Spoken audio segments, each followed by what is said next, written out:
Every day I meet people that tell me, I've got an armed response service, so I'm safe. Or the armed response people will come and save me, or something similar to that. And I don't know if I should laugh or cry. And these people really thought this through. You know, an armed response service doesn't mean that you've got somebody dedicated to your property. There's not somebody sitting there waiting for something to happen. What's the real situation? Well, the truth is, you share your armed response resources with lots of other people. If there are lots of alarms going on, well, guess what? You're in a queue. You have to wait. The other thing is, the armed response company doesn't actually know when you're having an incident. The truth is, they can only do something once an alarm is raised. So when an intruder comes into your house, you have to face that situation and then raise the alarm. Then they start to come to you. In the meantime, you have to deal with the situation. People don't materialize at your home instantaneously. They travel in vehicles subject to the laws of physics, breakdowns, traffic. They take time to get to you. No matter what you say, there are a significant number of minutes when you are alone with an intruder before an armed response officer or anybody else can come to you.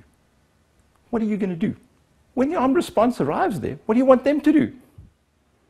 Well, if you're not there, that seems quite okay. You know, they can go inside. What if you're inside, potentially with an attacker with a gun? You want them to come running in, gun in hand, bulletproof vests? What do you think is going to happen? I'm not knocking armed response. It's an essential part of any safety solution. You can't do without it. But what is important is that you've got to understand how it works, what's its limitations, and how you're going to use it. You can't sit back and just assume that this genie is going to arrive and somehow the problem is going to go away. So what can we do about this? So the first thing is, you have to decide what you're capable of doing and what you are willing to do. Are you prepared to engage with an attacker? Are you trained to do it? Think further. What if you're not at home?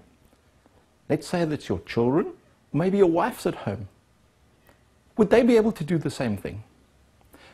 When you consider this, decide what you want your armed response people to do to help you. Go and have a look at the contract that you've got. You might be quite surprised what's in there. Engage with them. Try and come to an agreement about what you want them to do and what they're willing to do for you. Armed response is not a magic wand. They're not going to be able to do anything. Fill in the gaps that they can't. Make a plan. The key thing here is, armed response is not the be-all and the end-all. What you need to do is to use it effectively. No more and no less.